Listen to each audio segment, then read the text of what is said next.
Welcome to the Find Your Voice, Change Your Life podcast with psychologist Dr. Doreen Downing. Listen in as Doreen interviews people who felt they didn't have a voice or who suffered extreme speaking anxiety. You'll hear stories about how they struggled to speak up, what they did to find their authentic voice, and the confidence they now feel to speak up and make an impact. If you want to get started right away to find your voice, download Doreen's free 7-step guide to fearless speaking at doreen7steps.com. And now, here is Doreen. Hi, this is Dr. Doreen Downing. I'm host of the Find Your Voice, Change Your Life podcast, and I'd like to welcome you today to another episode. I'll be speaking with Robin Goad. Hi, Robin. Hi, how are you? Well, it's morning time here, and I know you're in Texas, and we're going to have a great conversation about you, your life, your struggle. I know that there's some interesting stops along your road that might have held you back, but somehow you found your way, broke through, and now making this significant contribution. You sent a bio, so I think I'd like to start there. So at least people, even when they get to know the details of the struggle, they get to say, yeah, but look at what she's become. So Robin Goad is a powerhouse technology executive at Amazon Web Services, a speaker and a coach who helps ambitious women rise in the corporate world without losing who they are. With more than 3 decades of leadership in Fortune 100 companies, she has closed billion-dollar deals, been recognized as Dell's Working Mother of the Year, and earned a reputation as a true warrior in heels. Her path has never been about perfection. It has been shaped by fire. And behind this impressive title, and this is where we're going today to start, are the early wounds, a difficult divorce, and a moment of collapse that pushed her to confront the beliefs that had been holding her down. And that reckoning changed everything. And as the author of Girl by Birth, Woman by Fire, Robin now shares the lessons she fought to learn.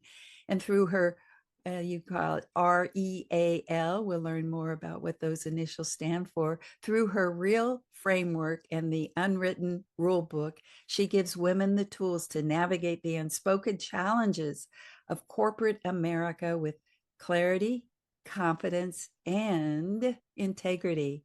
And her message is both simple and profound. You can rise, you can lead, and you can do it without sacrificing your soul. Oh, I love that intro.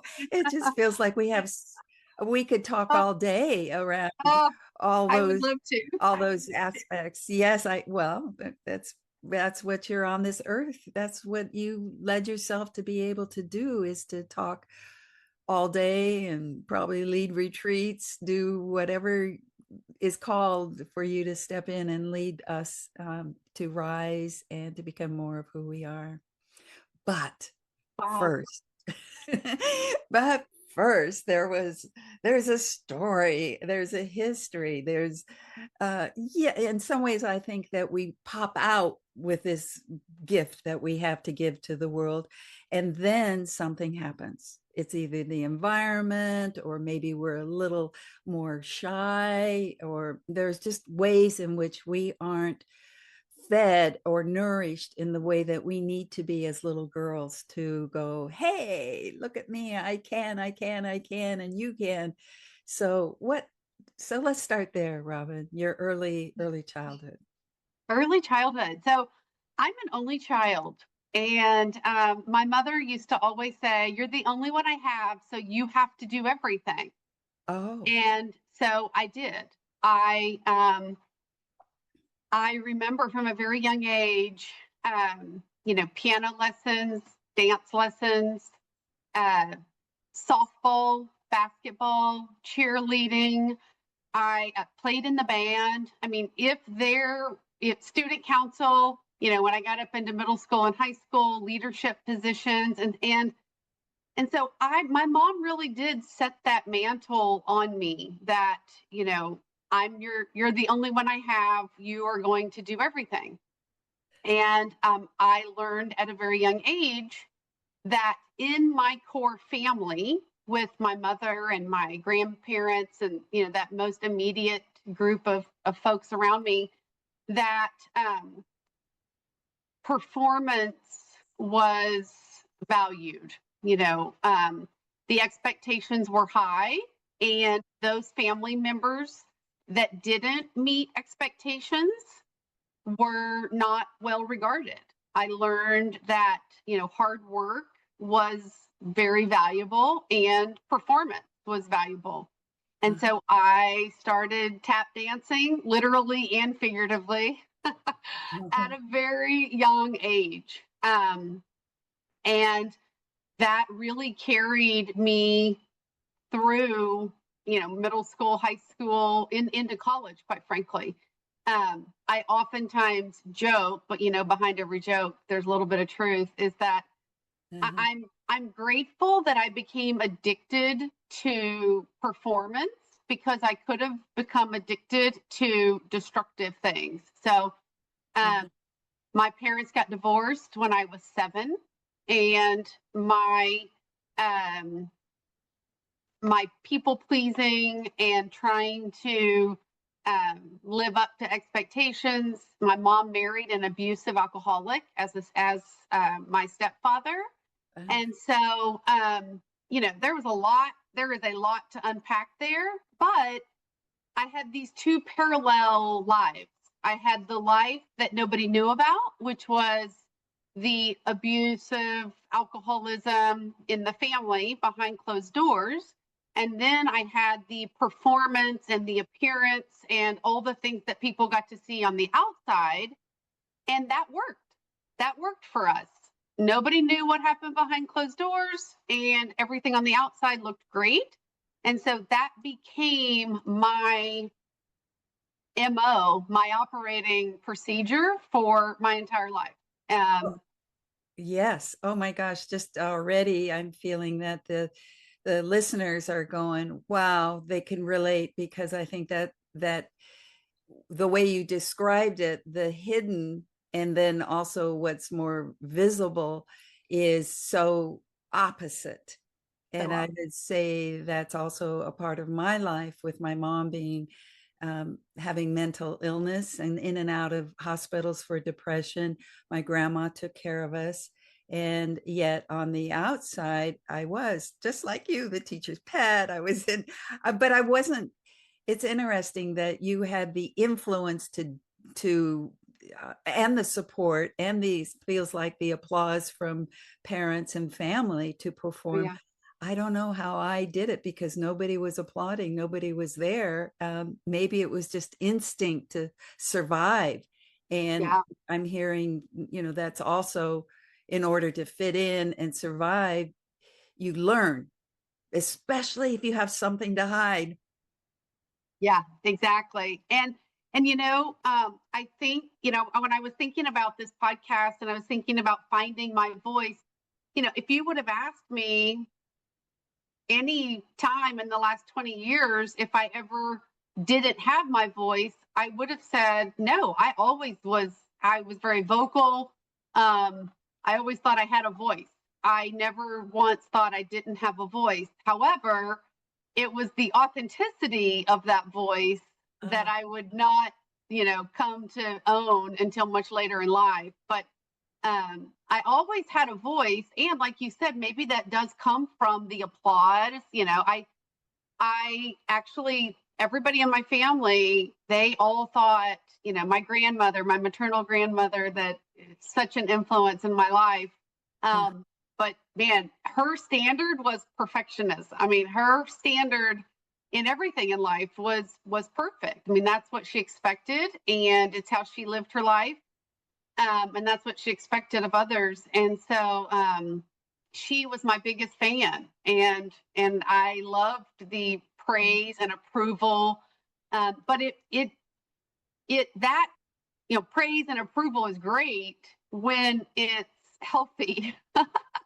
but when it becomes your drug, right? It can be so destructive. But I oftentimes joke that I was a perfect candidate. Corporate America is the perfect place for a girl that wants approval and applause and is performance based, because corporate America they'll do all those good things for you as long as you keep performing and you keep delivering. It's just this constant cycle, and that's been the cycle that I was in for the first 40 something years of my life. Well, I definitely want to get into that. And I'm glad you made the connection. There are so many people that I've interviewed on this podcast, and people can go back, but it's more about the voice is that of the corporation, not the true voice. And in a way, that's what you've been already showing us, is that where is this voice coming from? Is it pressure to perform? Is it out of fear that if you don't, you're not going to get the applause or the approval? Or is it coming from authenticity? I love that you brought that word in earlier. Yes. Yeah. Well, let's see, before I move on to the journey to find your voice, I just want to tap into, it's a little more raw and tender, but I know that listeners always appreciate what the abuse. I don't know if that was to you or whether it was to your mom, or if you could just say a little bit more, because that's where the wound is, right? So if you could just tap in a little bit and tell us about the wounding first. Yeah, I have a lot of wounds that go back. We could do whole shows on all the different paths of those wounds, but my stepfather was never verbally or physically abusive to me. He was just verbally and physically abusive to my mother. And so at a very young age, in third grade, I was taking care of her, depending on what happened that night, whether it was, there was one particular evening I'll tell you about where he had come home. He had, been drinking. He was drunk. He held her up against the wall with a pistol in his hand, and he put bullets in the chamber in the pistol, playing Russian roulette, holding the gun up to her head, telling me that he was going to kill her and he wanted me to be there to watch. And she was screaming at me to leave, please get out of here. I don't want you to see this. And I mean, what do you do as a third grader, right? Do you leave and go get help? He had ripped all the phones out of the walls in rage. And so I couldn't go make a phone call because he had ripped all the phones out of the walls. And so I remember getting help from a friend, running over and getting help, and some friends came to help us that night. But the abuse, it was a constant cycle of, he was an alcoholic, and so he would have these bouts of insanity and rage and all the horrible things. And then he would go try to get better. He would try to do AA. And so it was just a cycle of, we were in between the highs and the lows all the time. And it was just a very chaotic place to grow up. My mom finally left him. She left him about 5 times in between third grade and graduating high school. But always went back. It was a constant leave, go back, leave, go back. And so that it was just chaos, and finally she ended up leaving him for the final time my senior year of college. And he had beat her up pretty bad, and she finally left him for the final time my senior year of college. But that was my upbringing. Well, that is, I mean, I asked for a story, didn't I? I got it. I mean, that's out of the movies. That's it was true violence and drama. And here's oh this little my, girl who's put the weight of life, almost like life and death, is in your hands. And oh, I really appreciate you. and I wouldn't tell anybody. That's the Um, hiding. I never told my grandparents. I never told my biological dad that I still had a relationship with, that I would see.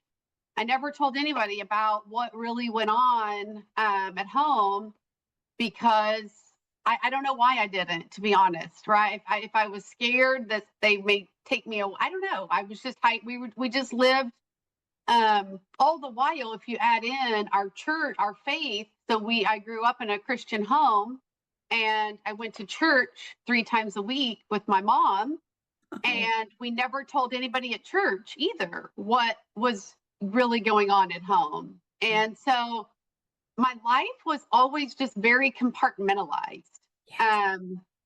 And so yeah, a lot of hiding, a lot of performance, a lot of looking good on the outside, never letting anybody know what was really going on the inside. That was my reality. That's the way that I grew up.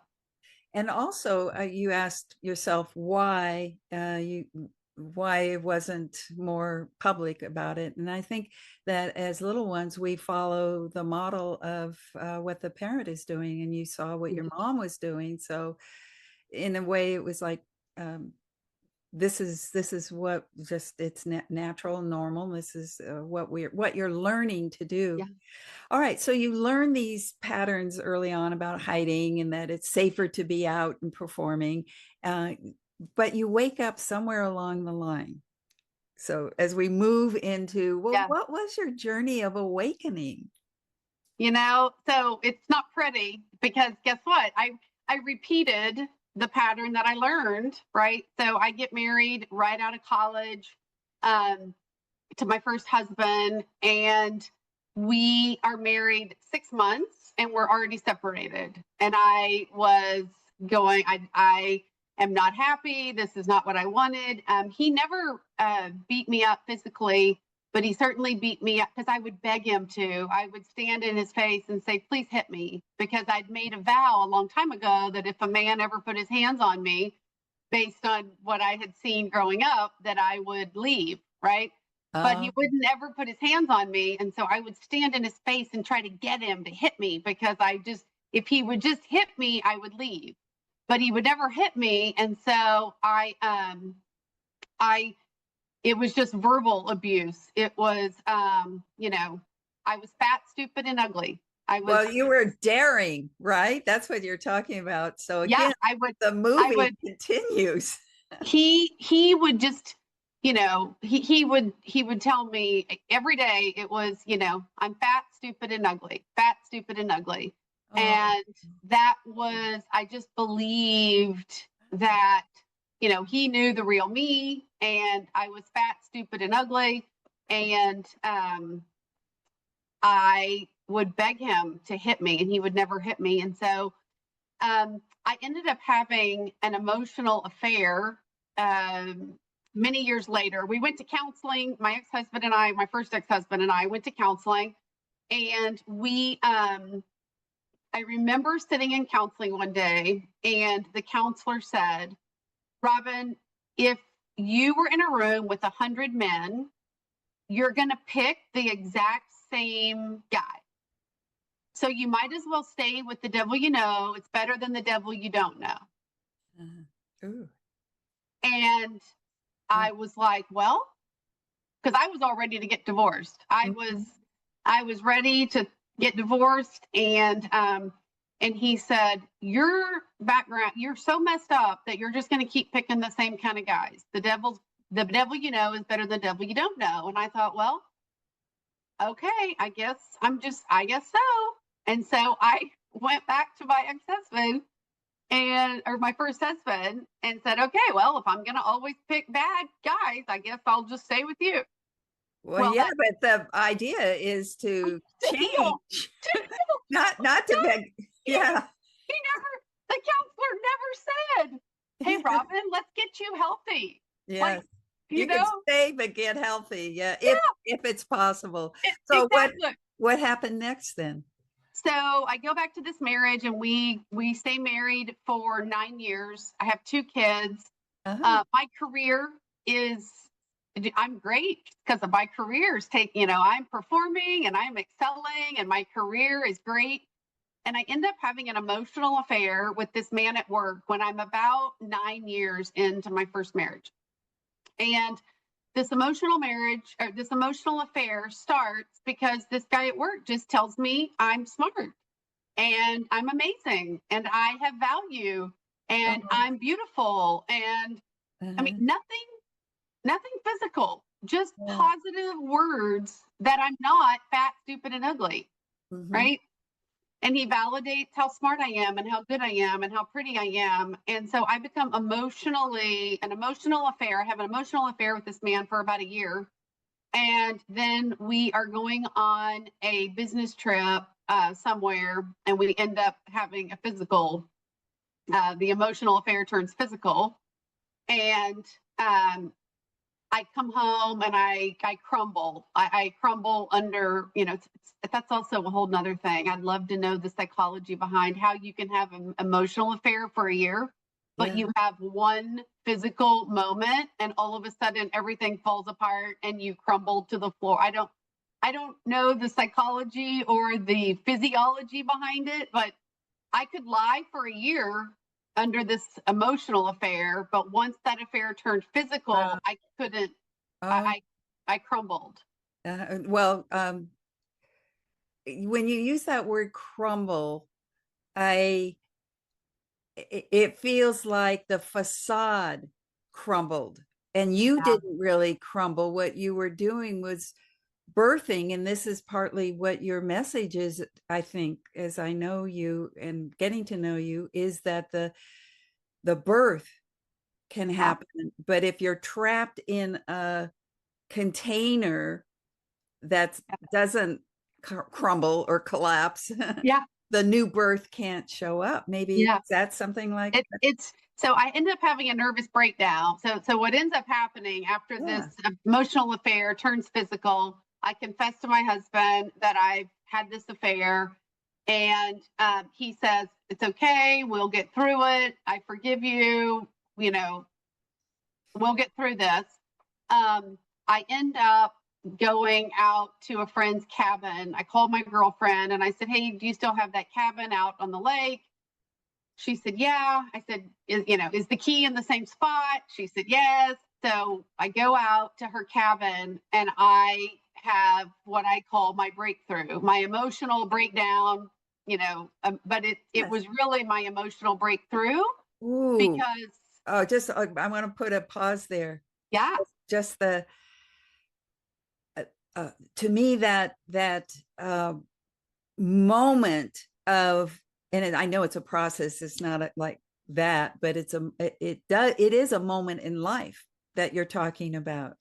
And I need to take a quick break, and we're going to let the listeners hang on this, you being in this cabin, and we'll be right back. If you want to get started right away to find your voice, download Doreen's free 7-step guide to fearless speaking at doreen7steps.com.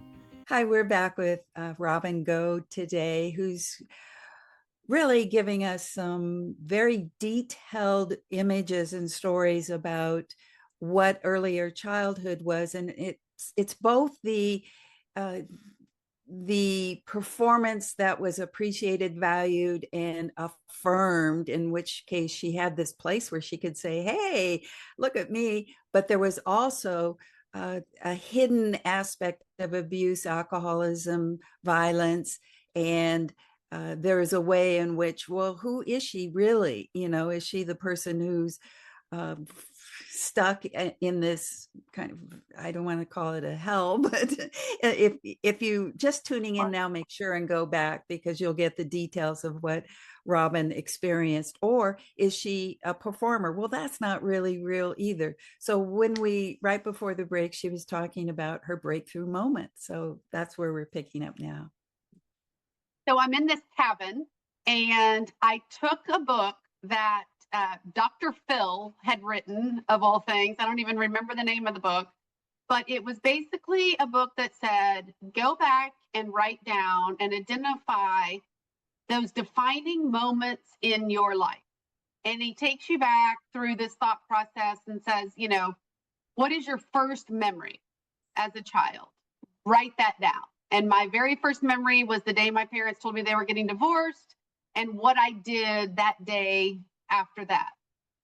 Another defining moment was when I realized how my stepdad was. Anyway, so I went back and I started writing all of these defining moments, and I got to a core truth that I had chosen to believe when I was a little kid that was a lie. It was not truth, but I had accepted it as truth. And that truth that I had hung my hat on my whole life and made decisions around is that if my own mother does not love me enough to protect me, then I am unlovable.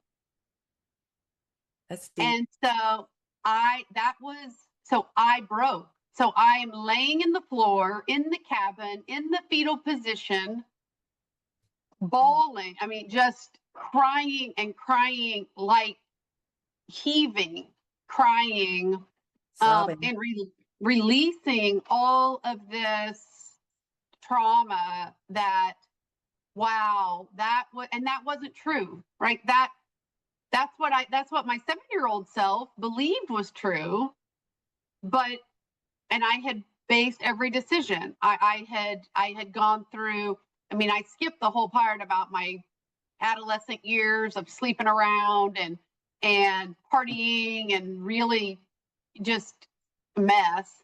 I had multiple abortions, by the way. And then that led me through a whole nother period of self-loathing, quite frankly.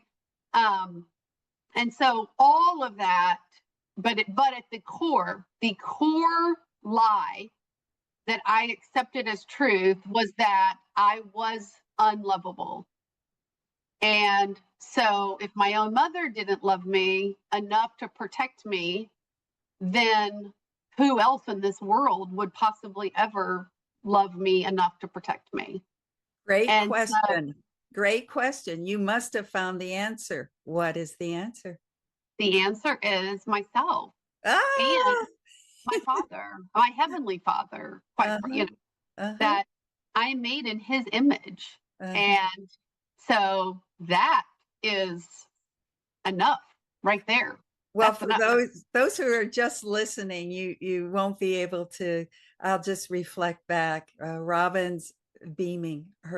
What a beautiful smile, and she's just radiating right now around this truth around what is love and where does it come from. Thank you so much. So let's move on to talk about, well, what's happening now in your life and what are you doing and how do you bring this message that where love is, where it comes from, and how do you help people? Yeah, so I have all these different components of my life, just like it's always been. So I have one part where I really want to reach back and help women that have been abused, have trauma, have abortion healing, have divorce, have affairs. I have one aspect is I want to create a community where women can be real and authentic.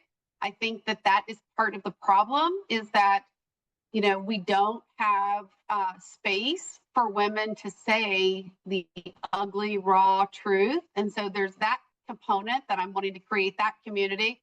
Then there's the professional corporate,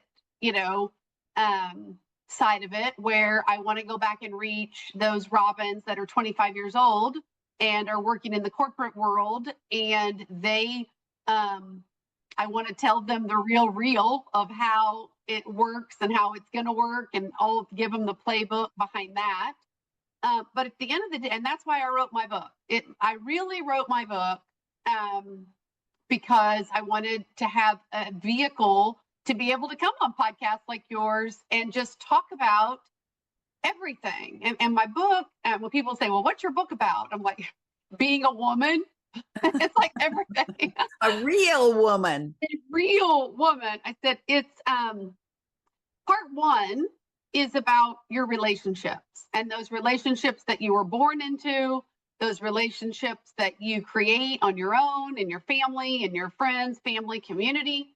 Part two of the book is about your vocation and, what are you doing as your vocation, and what were you, what were those dreams you had as a kid that were probably really inside of you? My degree's in journalism.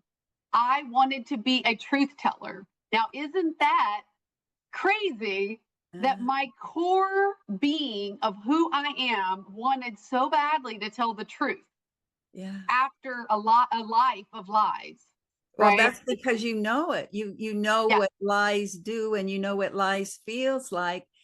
And maybe you came into this world wanting to be the truth teller.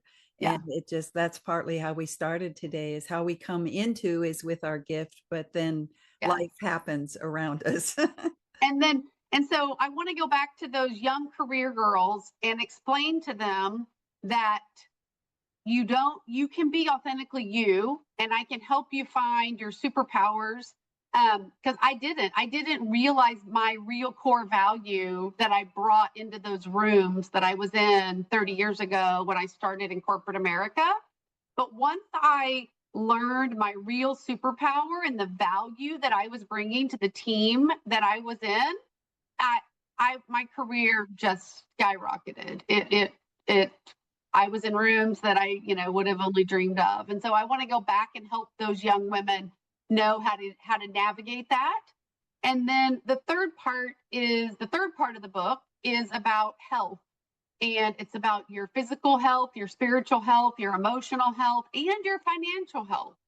Because I think we as women don't realize,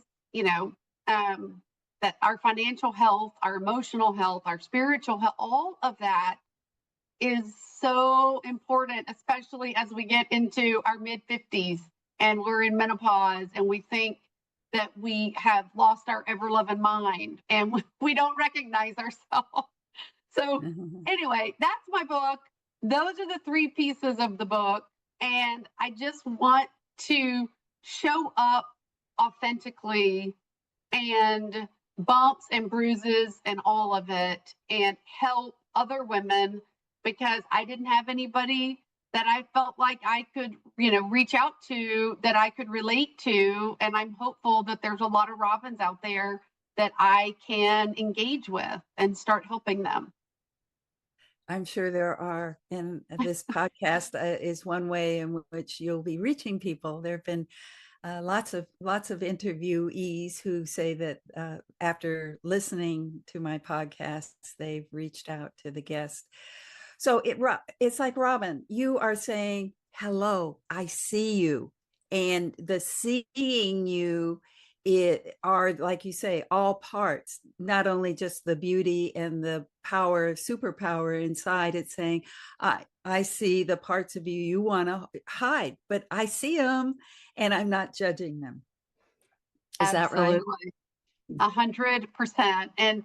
And I think that I do a lot of work with women that are post-abortion healing. And I just want affairs. I mean, I think if you look at my life, it has been a train wreck. I mean, and that's why I say that in this compartment over here, on this personal side, it's been atrocious. It has been full of trauma and hurt. And then on the professional outward appearance, I'm superwoman, right? And I have zero judgment for anybody. There's not a story you could tell me that I would be appalled at or afraid of, right? There's nothing you could tell me that I would be shocked or hold judgment, because I've lived it. I've lived it.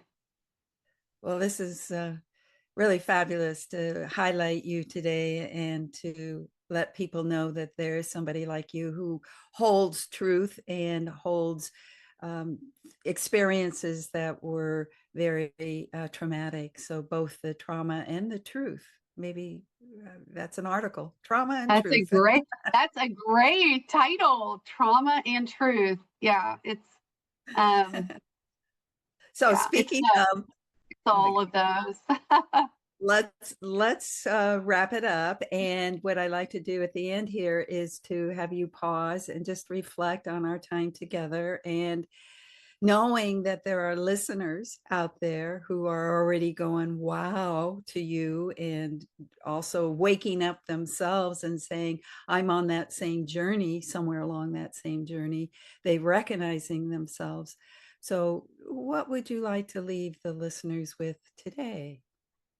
I want them to reach out. My website is therealrobingoad.com, and they can book time with me free. It's free. You can just click book superpower time with me, and I would love to start a conversation. I don't know what this looks like.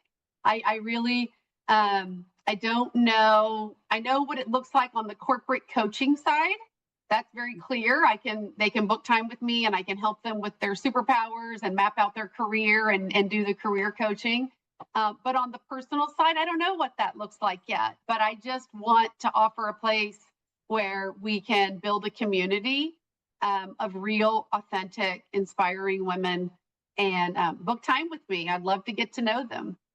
Wonderful. I'll have that in the show notes. And what would that be? Would it be your website? Is there? That's the website. So if you go to therealrobingoad.com, there's a box that says book a superpower session, and that basically books 30 minutes on my calendar for free. And you get to we just get to know each other. Yeah. Wonderful. Thank you so much, Robin. Thank you. Thank you for being with us today for this episode of Find Your Voice, Change Your Life. Each person Doreen interviews shares what has helped them find their voice. You can learn from these guests and find your voice so you can be confident to speak up and speak out. And remember to download Doreen's free 7-step guide to fearless speaking at doreen7steps.com. We hope you enjoyed the show and will return next time. Until then, goodbye for now.